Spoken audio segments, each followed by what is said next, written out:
नमस्कार। आकाशवाणी से प्रस्तुत है समाचार संध्या।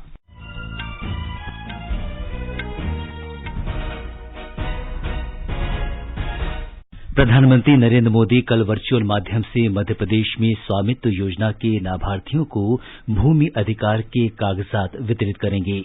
राष्ट्रव्यापी टीकाकरण अभियान के तहत अब तक 91 करोड़ से अधिक कोविड टीके लगाए गए। स्वस्थ होने की दर 97.93% हुई। केरल में नए संक्रमित लोगों की संख्या में बड़ी गिरावट। भारतीय जनता पार्टी ने गुजरात के स्थानीय निकाय चुनाव में प्रचंड जीत दर्ज की। वस्त्र मंत्रालय ने व्यापक हस्तशिल्प समूह विकास योजना को जारी रखने की स्वीकृति दी। स्वास्थ्य मंत्री मनसुख मांडविया ने यूनिसेफ की ग्लोबल फ्लैगशिप रिपोर्ट जारी की। बच्चों के मानसिक स्वास्थ्य पर कोविड महामारी का व्यापक असर। जलवायु संबंधी खोज के लिए 3 वैज्ञानिकों को भौतिकी का नोबेल पुरस्कार। भारत और जापान के बीच नौसेना अभ्यास कल से अरब सागर में। और शारजाह में आईपीएल क्रिकेट में मुंबई इंडियंस ने टॉस जीतकर राजस्थान रॉयल्स को बल्लेबाजी के लिए कहा।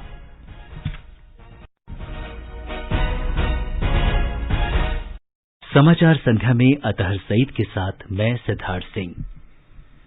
देश भर में 18 वर्ष से अधिक आयु वर्ग के लिए सरकारी केंद्रों में निःशुल्क कोविड टीकाकरण अभियान जारी है। युवाओं से आग्रह है कि टीका जरूर लगवाएं और अन्य लोगों को भी इसके लिए प्रोत्साहित करें। जब तक आवश्यक न हो, घर से बाहर न निकलें और सुरक्षा के 3 सरल उपायों का पालन करें। मास्क लगाएं, 2 गज की सुरक्षित दूरी बनाए रखें, हाथ और चेहरा साफ रखें। कोविड संबंधी जानकारी और मार्गदर्शन के लिए राष्ट्रीय हेल्पलाइन नंबर 01123978046 और 1075 पर संपर्क करें। देश के 75वें स्वाधीनता दिवस समारोहों के उपलक्ष्य में आजादी का अमृत महोत्सव के अंतर्गत सरकार अनेक गतिविधियों का आयोजन कर रही है। इस अवसर को जन उत्सव के रूप में मनाते हुए आकाशवाणी समाचार ने स्वाधीनता संग्राम और उसके गौरवशाली इतिहास पर विशेष क्विज शुरू किया है। प्रत्येक सोमवार और मंगलवार को समाचार प्रभात में प्रसारित होने वाला ये क्विज 15 अगस्त 2022 तक जारी रहेगा। भारतीय डाक विभाग अमृत महोत्सव क्विज में आकाशवाणी के साथ सहयोगी के रूप में शामिल है। कल के अमृत महोत्सव क्विज का प्रश्न था, किस प्रख्यात स्वतंत्रता सेनानी को सीमांत गांधी के नाम से जाना जाता है? इस प्रश्न का सही उत्तर है खान अब्दुल गफ्फार खान। खान अब्दुल गफ्फार खान अहिंसा के गांधीवादी दर्शन को मानने वाले थे। उनके नेतृत्व में ब्रिटिश भारत के सुदूर उत्तर पश्चिम में पठानों ने खुदाई खिदमतगार नाम की संस्था बनाई, जिसे लाल कुर्ती के रूप में भी जाना जाता है। इस संस्था के सभी लोगों ने अहिंसा और भारतीय स्वतंत्रता की शपथ ली थी। खान अब्दुल गफ्फार खान को 1987 में भारत सरकार ने भारत रत्न से सम्मानित किया। आकाशवाणी को दुनिया भर से बड़ी संख्या में श्रोताओं से इस प्रश्न का उत्तर मिला और भाग्यशाली विजेता हैं भोपाल मध्य प्रदेश की अनीता सक्सेना।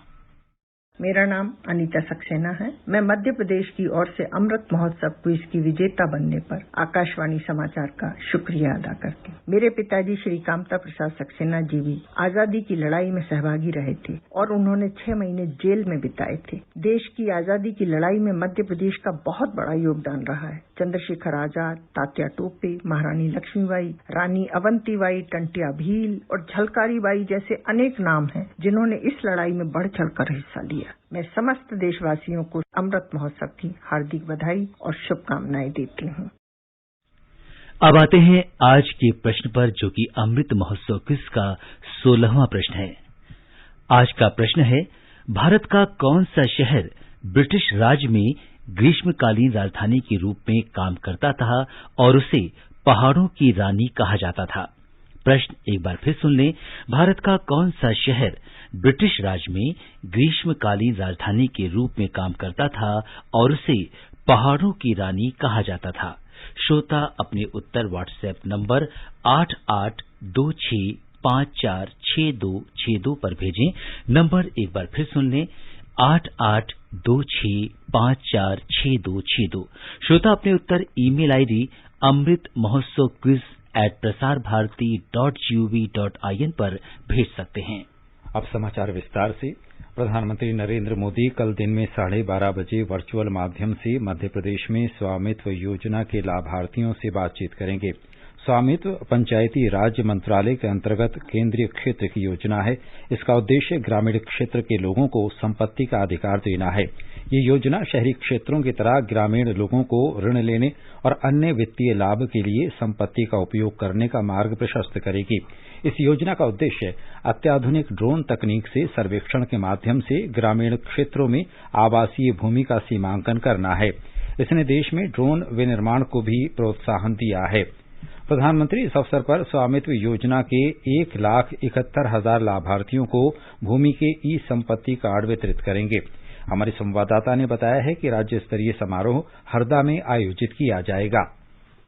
प्रधानमंत्री नरेंद्र मोदी स्वामित्व योजना के लाभार्थियों को कल भू अधिकार अभिलेख वर्चुअल रूप से वितरित करेंगे। प्रदेश के जन कल्याण और सुराज अभियान के तहत 19 जिलों के 3,000 गांवों में भूमि अभिलेख पत्रों का वितरण किया जाएगा। मुख्यमंत्री शिवराज सिंह चौहान भी कार्यक्रम को संबोधित करेंगे। राज्य के राजस्व मंत्री गोविंद सिंह राजपूत ने बताया कि लाभार्थियों को योजना का अधिक से अधिक लाभ देने के लिए सर्वेक्षण के नियमों को वर्तमान आवश्यकताओं के अनुसार सरल बनाया गया है। पूजा पी वर्धन, आकाशवाणी समाचार, भोपाल। प्रधानमंत्री नरेंद्र मोदी ने कहा है कि प्रधानमंत्री आवास योजना से देश में 3 करोड़ से अधिक गरीब परिवार लखपति बन गए हैं और केंद्र सरकार ने इन योजनाओं के लाभार्थियों के खातों में 1 लाख करोड़ रुपए भेजे हैं। हमने घर का साइज भी बढ़ाने के साथ ही पैसा सीधा लाभार्थियों के बैंक खाते में भेजना शुरू किया। पीएम आवास योजना शहरी की तहत केंद्र सरकार ने करीब 1 लाख करोड़ रुपए गरीबों के बैंक खाते में ट्रांसफर किए। मेरे जो साथी जिनके पास पक्की छत नहीं थी, ऐसे 3 करोड़ परिवारों को इस कार्यकाल में एक ही योजना से लखपति बनने का अवसर मिल गया है। प्रधानमंत्री ने आजादी का अमृत महोत्सव समारोह के अंतर्गत लखनऊ के इंदिरा गांधी प्रतिष्ठान में आयोजित नए शहरी भारत शहरी परिदृश्य में बदलाव विषय पर आयोजित 3 दिन के सम्मेलन और प्रदर्शनी का उद्घाटन किया। इस अवसर पर श्री मोदी ने कहा कि प्रधानमंत्री शहरी आवास योजना के तहत महिलाओं को मालिकाना हक मिला। मुझे इस बात की भी खुशी होती है कि देश में पीएम आवास योजना के तहत जो घर दिए जा रहे हैं, उनमें 80% से ज्यादा घरों पर मालिकाना हक महिलाओं का है या फिर वो ज्वाइंट ओनर है। और मुझे ये भी बताया गया कि यूपी सरकार ने तो महिलाओं के घरों से जुड़ा एक अच्छा फैसला लिया है। 10 लाख रुपए तक की राशि के घरों की रजिस्ट्री कराने पर स्टैंप ड्यूटी में महिलाओं को 2% की छूट भी दी जा रही है। ये बहुत प्रशंसनीय निर्णय है। राष्ट्रपति रामनाथ कोविंद कल से 3 दिन की यात्रा पर कर्नाटक जाएंगे। बृहस्पतिवार को श्री कोविंद चामराजनगर में चामराजनगर आयुर्विज्ञान संस्थान के नवनिर्मित शिक्षण अस्पताल का उद्घाटन करेंगे। शुक्रवार को राष्ट्रपति श्रृंगेरी में दक्षिण मन्या श्री शारदा पीठम और शंकर अद्वैत अनुसंधान केंद्र भी जाएंगे। केंद्रीय वित्त मंत्री निर्मला सीतारामन ने कहा है कि मोदी सरकार का उद्देश्य देश के सभी लोगों, खासकर गरीब और कमजोर वर्ग को सशक्त बनाना है। रायपुर में आज पत्रकारों से बातचीत में उन्होंने कहा कि मुद्रा योजना या स्टैंड अप इंडिया योजना समेत सभी योजनाओं और कार्यक्रमों का उद्देश्य लोगों को सशक्त बनाना है।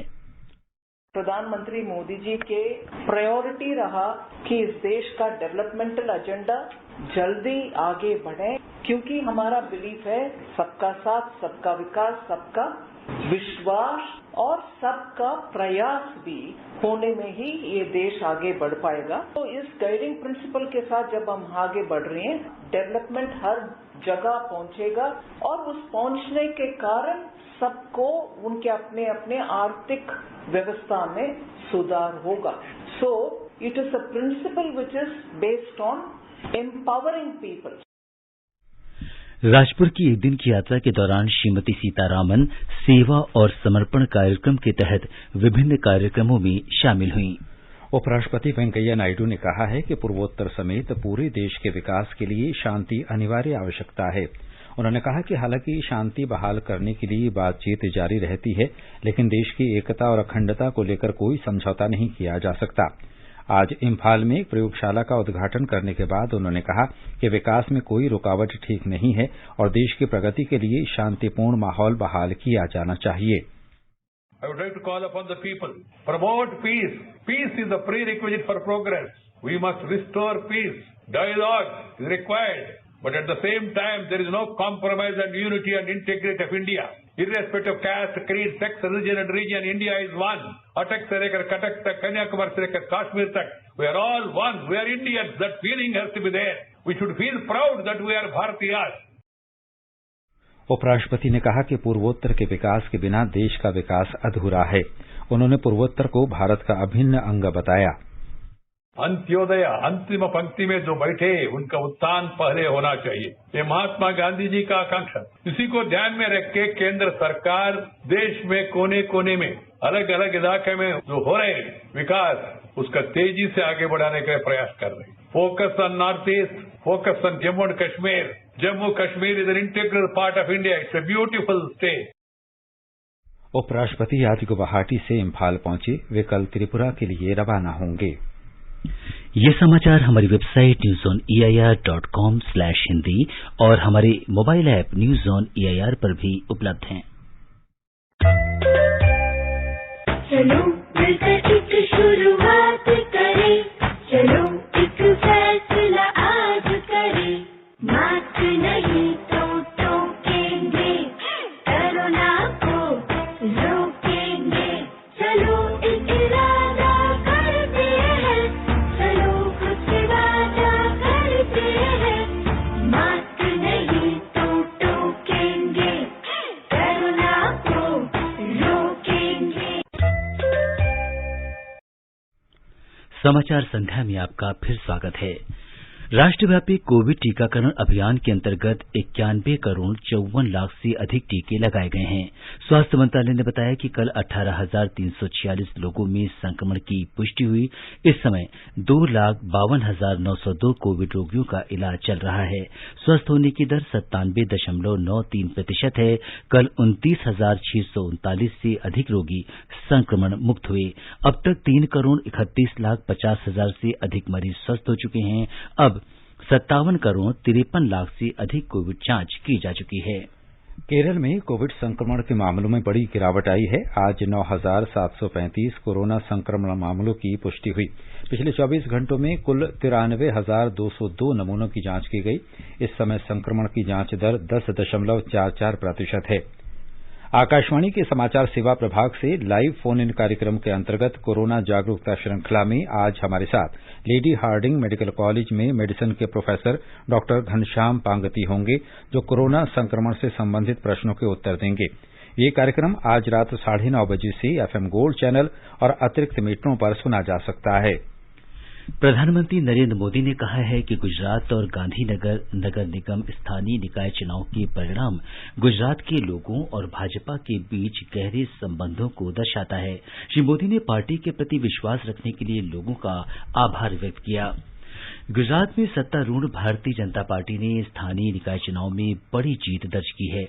पार्टी ने 44 में से 41 सीट जीतकर गांधीनगर नगर निगम पर कब्जा बरकरार रखा है। कांग्रेस ने 2 और आम आदमी पार्टी ने 1 सीट जीती है। भाजपा ने थारा और ओखा नगर परिषद में भी जीत दर्ज की है, जबकि भनवाड़ नगर परिषद में कांग्रेस को विजय मिली।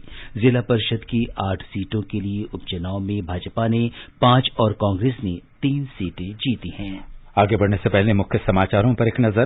प्रधानमंत्री नरेंद्र मोदी कल वर्चुअल माध्यम से मध्य प्रदेश में स्वामित्व योजना के लाभार्थियों को भूमि अधिकार के कागजात वितरित करेंगे। राष्ट्रव्यापी टीकाकरण अभियान के तहत अब तक 91 करोड़ से अधिक कोविड टीके लगाए गए। स्वस्थ होने की दर 97.93% हुई। केरल में नए संक्रमित लोगों की संख्या में बड़ी गिरावट। भारतीय जनता पार्टी ने गुजरात के स्थानीय निकाय चुनाव में प्रचंड जीत दर्ज की। वस्त्र मंत्रालय ने व्यापक हस्तशिल्प समूह विकास योजना को जारी रखने की स्वीकृति दी। स्वास्थ्य मंत्री मनसुख मांडविया ने यूनिसेफ की ग्लोबल फ्लैगशिप रिपोर्ट जारी की। बच्चों के मानसिक स्वास्थ्य पर कोविड महामारी का व्यापक असर। जलवायु संबंधी खोज के लिए 3 वैज्ञानिकों को भौतिकी का नोबेल पुरस्कार। भारत और जापान के बीच नौसेना अभ्यास कल से अरब सागर में। और शारजाह में आईपीएल क्रिकेट में मुंबई इंडियंस ने टॉस जीतकर राजस्थान रॉयल्स को बल्लेबाजी के लिए कहा। वस्त्र मंत्रालय ने 160 करोड़ रुपए के प्रावधान वाले समग्र हस्तशिल्प समूह विकास योजना को जारी रखने की मंजूरी दे दी है। ये योजना मार्च 2026 तक चलेगी। इस योजना के अंतर्गत हस्तशिल्प से जुड़े कारीगरों को बुनियादी ढांचे, बाजार तक पहुंच, डिजाइन और तकनीक उन्नयन संबंधी सहायता दी जाएगी। केंद्रीय स्वास्थ्य मंत्री मनसुख मांडविया ने आज नई दिल्ली में बच्चों के मानसिक स्वास्थ्य से संबंधित एक रिपोर्ट जारी की। संयुक्त राष्ट्र बाल कोष द्वारा प्रकाशित इस रिपोर्ट में बच्चों के मानसिक स्वास्थ्य पर कोविड महामारी के प्रभाव का विवरण दिया गया है। इस अवसर पर स्वास्थ्य मंत्री ने कहा कि हालांकि मानसिक स्वास्थ्य एक पुराना मामला है, लेकिन इसमें कई नए मुद्दे भी सामने आए हैं। जलवायु संबंधी खोज के लिए भौतिक विज्ञान के लिए वर्ष 2021 का नोबेल पुरस्कार अमेरिका के स्यूकुरो मनाबे, जर्मनी के क्लॉस हेसलमैन और इटली के जॉर्जियो पारसी को देने की घोषणा की गई है। इन्हें जटिल भौतिक प्रणालियों को समझने में उल्लेखनीय योगदान के लिए नोबेल पुरस्कार से सम्मानित किया जाएगा। अमेरिका के प्रिंसटन विश्वविद्यालय के स्यूकोरो मनाबे और जर्मनी के मैक्स प्लांक मौसम विज्ञान संस्थान के क्लॉस हेसलमैन को पुरस्कार की आधी राशि मिलेगी। शेष आधी राशि इटली के सोपिएंजा विश्वविद्यालय के जॉर्जियो पारसी को दी जाएगी। भारत और जापान के बीच 3 दिन का नौसेना अभ्यास जीमैक्स कल से अरब सागर में शुरू होगा। दोनों देशों के बीच पहला नौसेना अभ्यास जनवरी 2012 में हुआ था, जिसमें समुद्री सुरक्षा सहयोग पर विशेष ध्यान दिया गया था। पिछले साल ये अभ्यास सितंबर में हुआ था। ये दोनों देशों की नौसेनाओं के बीच 7वां अभ्यास होगा। इस वर्ष नौसेना अभ्यास का उद्देश्य संचालन प्रक्रियाओं की साझा समझ विकसित करना और विभिन्न क्षेत्रों में समुद्री सहयोग के अत्याधुनिक अभ्यास के जरिए आपसी संचालन क्षमता बढ़ाना है। वायुसेना प्रमुख विवेक राम चौधरी ने कहा है कि वायुसेना लड़ाकू क्षमता बढ़ाने और तीनों सेनाओं की संयुक्त आवश्यकताएं पूरी करने के लिए प्रतिबद्ध है। 8 अक्टूबर को वायुसेना दिवस से पहले आज नई दिल्ली में संवाददाता सम्मेलन में उन्होंने कहा कि वायुसेना तीनों सेनाओं के बीच समन्वय के पक्ष में है। उन्होंने कहा कि तीनों सेनाओं की संयुक्त योजनाओं और संचालन प्रक्रियाओं के निष्पादन से भारतीय वायुसेना की समग्र लड़ाकू क्षमता अधिक से अधिक बढ़ाई जा सकेगी। एयर मार्शल चौधरी ने कहा कि वायुसेना पूर्वी लद्दाख में किसी भी सुरक्षा चुनौती से निपटने के लिए पूरी तरह तैयार है। LHC पे सिचुएशन आपको पता है कि फिलहाल चाइनीज एफओर्स PLAF की डिप्लॉयमेंट अभी भी है 3 एयरबेसेस में अक्रॉस ईस्टर्न लद्दाख। डिसएंगेजमेंट के बारे में बातचीत हो रही है। इंफ्रास्ट्रक्चर डेवलपमेंट काफी हद तक बढ़ी हुई है चीन की तरफ से, but this is not going to affect the air operations पर से। हमारी तरफ से हमारी पूरी तैयारी है। उनकी deployment due to the infrastructure development शायद उनकी थोड़ी सी फॉरवर्ड डिप्लॉयमेंट तेज हो सकती है, बट एयरफोर्स की तरफ से it will not make much of a difference. ये समाचार आकाशवाणी से प्रसारित किए जा रहे हैं। ताजा समाचार जानने के लिए आप हमारे Twitter handle @AIR News Hindi को फॉलो कर सकते हैं। ये आकाशवाणी है। समाचार सेवा प्रभाग के स्पॉटलाइट कार्यक्रम में विशेष श्रृंखला सेवा और समर्पण 20 साल सुशासन के प्रसारित की जा रही है। आज का विषय है दिव्यांगजनों और कमजोर वर्गों का सामाजिक सशक्तिकरण। ये प्रधानमंत्री नरेंद्र मोदी के नेतृत्व में दिव्यांगजनों और समाज के अन्य कमजोर वर्गों के अधिकारों और अवसरों को सुनिश्चित करने के लिए सरकार द्वारा किए जा रहे प्रयासों को दर्शाता है।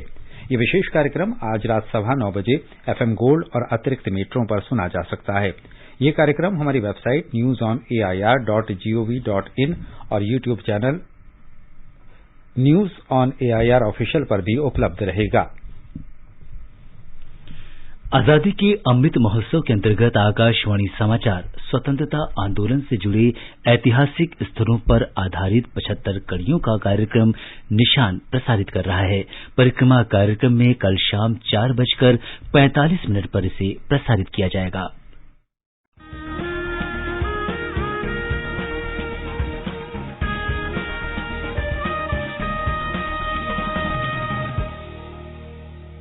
स्वाधीनता संग्राम के वे निशान जो साक्षी हैं हमारे सेनानियों के संघर्ष और बलिदान के। आकाशवाणी समाचार ला रहा है विशेष श्रृंखला निशान। हर बुधवार को शाम 4:45 पर कार्यक्रम परिक्रमा में FM गोल्ड 100.1 मेगाहर्ट्ज पर।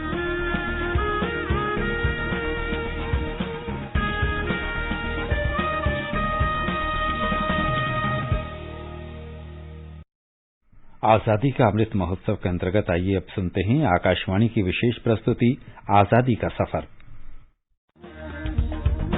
आजादी का अमृत महोत्सव।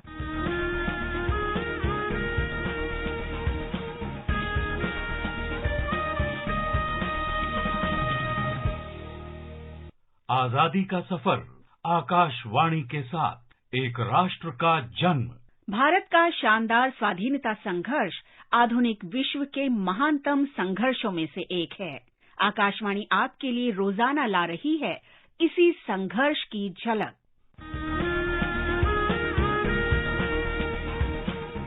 आज स्वाधीनता सेनानी बाजी राउत की जयंती है। मात्र 12 वर्ष की उम्र में ही उन्होंने अंग्रेजों का हुक्म मानने से इनकार कर दिया था और ब्रिटिश सिपाहियों के सामने निर्भीक खड़े हो गए थे। बाजी राउत का जन्म 5 अक्टूबर 1926 को ओडिशा के ढेनकानाल के नीलकंठपुर गांव में हुआ था। उनके कोमल कंधों पर ब्राह्मणी नदी के नीलकंठपुर घाट पर पुलिस और सेना के आवागमन पर नजर रखने की जिम्मेदारी थी। 10 अक्टूबर सन 1938 की रात वहां कई पुलिस वाले और सैनिक आए और बाजी से नदी पार कराने को कहा, लेकिन 12 वर्ष के बालक ने ऐसा करने से साफ मना कर दिया। गुस्साए सैनिकों ने उनके सिर पर बंदूक के बट से हमला किया। इससे उनके सिर में गंभीर चोट आई। फिर भी बालक बाजी डरे नहीं और उन्होंने हल्ला मचा दिया, जिससे गांव वाले सचेत हो गए। सर से काफी खून बह जाने के कारण उसी रात बाजी राउत का निधन हो गया।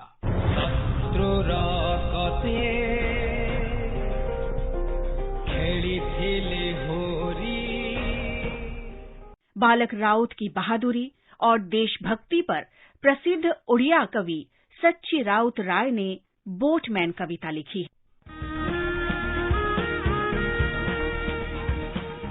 5 अक्टूबर सन 1938 को केरल के कड़क्कल में ब्रिटिश सेना और स्वतंत्रता सेनानियों के बीच जबरदस्त संघर्ष हुआ था और इससे पहले 29 सितंबर से लेकर 1 अक्टूबर तक चेंगेनूर में भी संघर्ष चलता रहा था। मध्य त्रावणकोर की इस जगह और आसपास के गांवों में सेना स्वतंत्रता सेनानियों पर कार्रवाई करती रहती थी। और इसी दौरान सबसे महत्वपूर्ण घटना सरकारी हाई स्कूल में हुई, जहां बड़ी संख्या में लोग एकत्र हो गए थे, जिन्हें कुचलने के लिए अंग्रेजी प्रशासन द्वारा की गई गोलीबारी और लाठीचार्ज में अनेक लोग मारे गए। चेंगेनूर की घटना के फौरन बाद ज्यादा गंभीर और हिंसक टकराव त्रिवेंद्रम से करीब 48 किलोमीटर उत्तर कड़क्कल में हुआ, जहां प्रदेश कांग्रेस के कुछ कार्यकर्ताओं की गिरफ्तारी से लोग भड़क उठे। सरकारी एजेंटों द्वारा अत्यधिक कर वसूली के विरुद्ध क्षेत्र में पहले ही हालात तनावपूर्ण थे और आस पड़ोस के कल्लर पांगोड़ के बाजारों की तुलना में कड़क्कल से बहुत अधिक कर वसूला जाता था। कांग्रेस कार्यकर्ताओं ने कर का भुगतान न करने की अपील की थी। कार्यकर्ताओं ने शराब बिक्री के विरुद्ध भी अभियान चलाया। 19 सितंबर को प्रदर्शनकारियों ने थाने पर पथराव किया, जिसमें कुछ पुलिसकर्मियों को चोट लग गई। भीड़ का गुस्सा देख कोट्टारकारा से पुलिस हटा ली गई। लोगों ने थाने में रखी बंदूकों और तलवारों पर कब्जा कर लिया। 5 अक्टूबर को क्षेत्र में सेना की 2 पलटन भेजी गईं और प्रदर्शन को सख्ती से कुचल दिया गया। पुलिस और सेना ने 13 घरों में आग लगा दी। लोगों को बेरहमी से पीटा गया और तरह तरह की यातनाएं दी गईं और गिरफ्तार किए गए लोगों को अलग अलग जेलों में भेज दिया गया। आज बिहार के प्रसिद्ध स्वाधीनता सेनानी बिंदा सिंह की पुण्यतिथि भी है। मुजफ्फरपुर जिले के नमीडीह गांव के निवासी बिंदा सिंह ने भारत छोड़ो आंदोलन में हिस्सा लिया था, जिसके लिए उन्हें गिरफ्तार किया गया और इस दौरान उनकी जबरदस्त पिटाई हुई। इसके बाद उन्हें फुलवारी शरीफ कैंप में जेल भेज दिया गया, लेकिन पुलिस यातना की वजह से 5 अक्टूबर 1943 को बिंदा सिंह का निधन हो गया। इसी तरह बंगाल की एक घटना में श्याम चरण दास शहीद हो गए। दास मेदिनीपुर जिले के बहादुरपुर गांव के निवासी थे। वे राजनीतिक कार्यकर्ता थे और उन्होंने भारत छोड़ो आंदोलन में भाग लिया था। वे 5 अक्टूबर 1942 को भगवानपुर पुलिस थाने पर छापेमारी में शामिल थे। पुलिस की कार्रवाई के दौरान गोली लगने से उनकी मृत्यु हो गई। आज ही मेहरबान गोवाला की पुण्यतिथि भी है। वो ब्रिटिश ईस्ट इंडिया कंपनी की इन्फेंट्री रेजिमेंट से जुड़े थे। गोवाला ने 1857 के स्वाधीनता संग्राम में हिस्सा लिया था। ईस्ट इंडिया कंपनी की सेना ने उन्हें शाहबाद में गिरफ्तार किया, जो अब बिहार में है। विद्रोह के आरोप में गोवाला को 5 अक्टूबर 1857 को मौत की सजा दी गई। आजादी का सफर आकाशवाणी के साथ की इस कड़ी में आज बस इतना ही। कल फिर मिलेंगे नई कड़ी के साथ।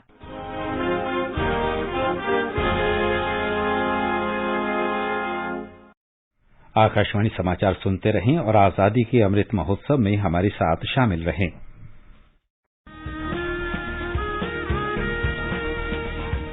आजादी के 75 वर्षों का पर्व अमृत महोत्सव के पावन अवसर पर आकाशवाणी समाचार लेकर आया है अमृत महोत्सव क्विज। आप भी इस क्विज का हिस्सा बन सकते हैं। हमारे समाचार बुलेटिनों में पूछे गए स्वतंत्रता आंदोलन से जुड़े प्रश्नों का जवाब देकर। आपसे ये सवाल प्रत्येक सोमवार और मंगलवार को सुबह 8 बजे प्रसारित होने वाले बुलेटिन समाचार प्रभात में पूछे जाएंगे। श्रोता ईमेल अमृत महोत्सव quiz@prasarbharati.gov.in पर अपने जवाब भेज सकते हैं। आप अपने जवाब व्हाट्सएप नंबर 8826546262 पर भी भेज सकते हैं। विजेता का चुनाव सही जवाबों में से लकी ड्रॉ के माध्यम से होगा और इसकी घोषणा अगले दिन इसी बुलेटिन में की जाएगी। विजेता को प्रमाण पत्र के साथ एक उपहार भी दिया जाएगा। साथ ही विजेता का नाम हमारे ट्विटर हैंडल पर भी फ्लैश होगा। तो आइए मनाएं आजादी के 75 वर्षों का पर्व अमृत महोत्सव आकाशवाणी समाचार के साथ।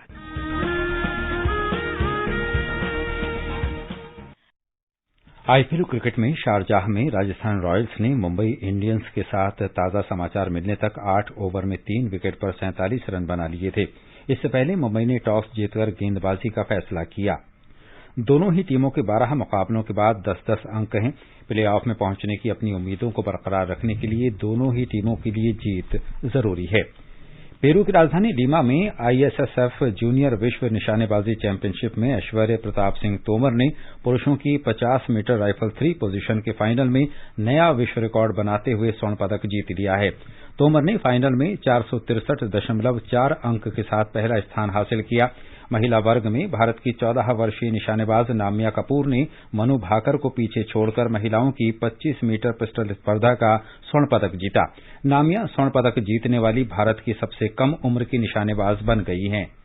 अंत में मुख्य समाचार एक बार फिर। प्रधानमंत्री नरेंद्र मोदी कल वर्चुअल माध्यम से मध्य प्रदेश में स्वामित्व योजना के लाभार्थियों को भूमि अधिकार के कागजात वितरित करेंगे। राष्ट्रव्यापी टीकाकरण अभियान के तहत अब तक 91 करोड़ से अधिक कोविड रोधी टीके लगाए गए। स्वस्थ होने की दर 97.93% हुई। केरल में नए संक्रमित लोगों की संख्या में बड़ी गिरावट।